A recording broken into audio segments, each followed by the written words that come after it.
이 글을 받으셨음에도 읽지 않으시고 잠자리에 들지 마시기 바랍니다.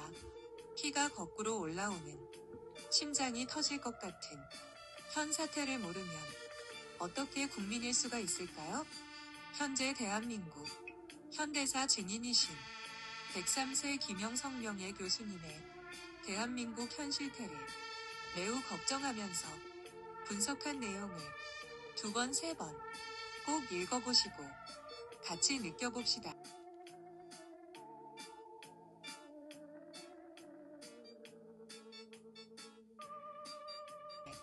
김형석 객원논설위원, 연세대 명예교수, 1920년생, 평양 출생.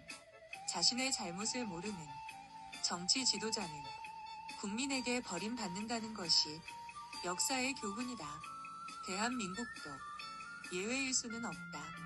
윤석열 정부는 물론이고 국민의힘과 더불어민주당에 대해서도 우리 국민은 같은 판단을 해야 한다. 침묵과 무관심은 지성인들의 바른 자세가 아니다. 문재인 정권이 대한민국에 무엇을 남겨주었는가? 오늘의 민주당은 어떤 일들을 계속하고 있는가? 애국적 판단인지, 정권 쟁취의 수단인지 스스로 묻기 바란다. 윤석열 정부가 실패해야 우리가 정권을 다시 찾을 수 있다라는 사고라면 그런 정당은 존재할 필요가 없다. 스스로의 잘못을 반성하고 다시 태어나 대한민국의 장래를 걱정하고 위한다면 국민들은 협력하게 될 것이다. 민주당 안에서 친, 문세력이 버림받고 문인 이재명 측이 선택되지 않았는가. 그 비문 대표인 이재명이 분자로 버림받은 윤석열에게 패한 것이 지난 대선 때 국민의 심판이었다. 민주당은 지금과 같은 자세로 정치계에서 행세할 자격이 있는가? 국민은 안중에도 없다는 당 지도부의 행태들이다. 돌이켜보면 문재인 정부와 당시 청와대는 민주주의를 충분히 공부하지도 이해하지도 못한 운동권 인사들이 정권욕과 함께 역사에서 버려진 이념을 피상적으로 받아들였던 것이다. 청와대를 독점했던 운동권 출신들은 물론이고 법조계 출신의 법무부와 정부 당국도 마찬가지였다. 진보로 자칭하는 좌파가 중추 역할을 담당했다. 운동권 출신은 공부나 학문과는 동떨어진 천박한 이념을 신봉했는가 하면 법조계 출신 인사들은 세계적인 시편과 역사의식을 갖추지 못하고 있었다. 그 책임자들이 국내 경제를 무질서로 몰아넣었고 안보와 외교 무대에서 시류를 거두지 못했다. 지나간 과거를 거듭 문제 삼을 필요는 없다. 그러나 안보 문제는 우리 주장과 뜻대로 되기가 쉽지 않은 중차대한 과제였는데 너무 주관적이고 낙관적인 판단과 결정을 내리고 자화자찬에 빠져 있었다. 우리의 적은 북한이 아니라는 생각은 받아들일 수 있다. 그러나 공산군은 용납할 수 없는 주적이라는 관념을 문재인 정권은 갖고 있지 않았다. 6.25 전쟁의 주범인 공산주의 무력은 지금도 변함없는 공산군이다.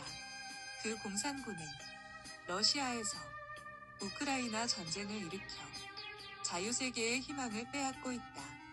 시진핑 정권은 같은 중국 문화권으로 자유롭고 행복하게 공존할 수 있는 대만을 무력으로 점령해야 한다고 선언한다. 더 이상 식민지는 용납될 수 없으며 무력 침범은 용서할 수 없다는 제2차 세계대전 이후의 역사적 약속을 인정하지 않는다.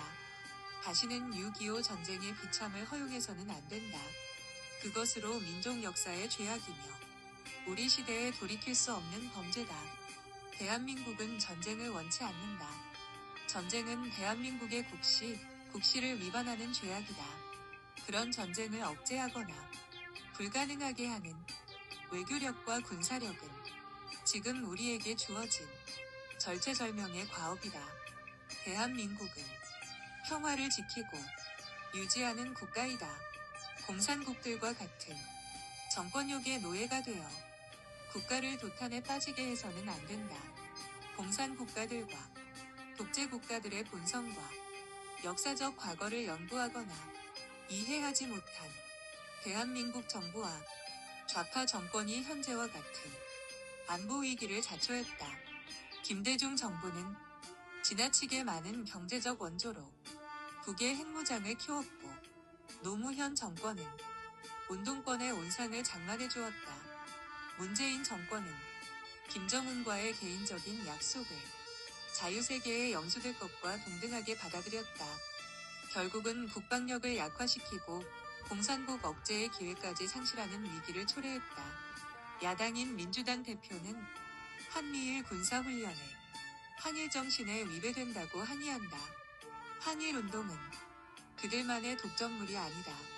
자유와 평화를 위한 민주주의를 위해서 공산침범은 허용할 수 없다는 세계적 역사의식에 동참하는 것은 우리 모두의 의무이고 책임이다. 지금 북의 핵위협은 김정은 한 사람의 순간적인 잘못된 결정으로 제2의 6.25 전쟁보다 더한 참극의 운명을 맞게 할 수 있다. 민주당의 비판을 위한 비판과 반정부 운동은 애국적인 선택이 아니다. 6.25 전쟁 때 정부의 무책임이 어떤 결과를 가져왔는가? 안보 문제는 어느 한쪽에 국한된 과제가 아니다. 정부와 여야 정당의 민주주의를 위한 방향과 목적 설정이 필수적이다. 정부는 확고한 신념을 갖고 자유민주주의 정치의 정도를 되찾아 세계 무대로 진출해야 한다. 마이너스 문재인이 중국에 금호 타이어를 내주었다. 미국의 특허권도 함께 국민의료보험 수천억도 중국인들에게 제공. 전투기가 빗속에서도 미끄러지지 않는 타이어 제조법을 금호 타이어가 갖고 있었다. 타이어 뱅크가 사겠다고 한 것을 거부하고 더 많은 돈을 대출해주고 중국에 바친 것이다. 중공 시진핑이 그것으로 만족 못하자 원전으로 적자폭이 커지게 만든 한 점을 넘겨주려고 했다. 이에 국민들의 반발이 너무 심하자 국민 혈세를 수십조 원 들여 만든 새만금을 중국의 기업들에게 몰래 넘겨준 것이다. 한번 만들어 놓으면 해마다 수천억씩의 국민 세금이 중국으로 넘어가게 된 것이다. 전라도에 세운 풍력 태양광들 거의 중국인 손에 넘어갔다.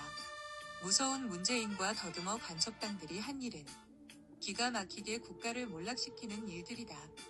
신안군이라는 작은 시골에 48조 세금을 쏟아부었는데 여기에 태양광 풍력 발전을 만들어 중국인들이 다 가져갈 것이라고 한다. 토지까지도차. 그래서 태양광과 풍력을 만드는 중국 자금들이 10%만 투자를 해도 다 넘겨갈 수 있는 것이다. 무서운 일들이다. 남해안의 그 많은 섬과 바닷가의 염전에 중국인들이 태양광과 풍력을 만든다. 그리고 중국에 더러운 소금을 들여온다. 중국처럼 토지를 빌려주는 것도 아니고 수년 후에는 김영삼 김대중이 내어준 제주도처럼 대한민국은 중국인의 나라가 될 것이다. 자동차 한 대 팔면 탄소 배출권 비용을 예치하고 기름 1리터당 세금이 60에서 70%가 되는데 이런 돈을 모두 중국인들이 가져가는 것이다. 렉값이라고 탄소 배출을 줄여줬다고 말이다. 지금도 우리 세금이 중국인들 의료보험으로 1년에 수천억씩 나가고 있다. 좌파들이 이렇게 썩힌 나라를 기를 쓰고 살려내는 윤석열 대통령을 잡고 흔드는 더듬당과 이재명, 돈벌이 급급한 변희재, 김어준 같은 유튜버들의 말만 듣고 쇠뇌된 무지무식한 인간들이 많이 있다. 지금쯤 국가 비상사태 선언하고 북한에게 대응하고 저들의 입을 닫아놓고 현안을 하나하나 점검할 필요가 있는 것이다. 큰 빨간색 원 한국. 지금 몇 시인가? 큰 빨간색 원 7명에게만 전파하세요.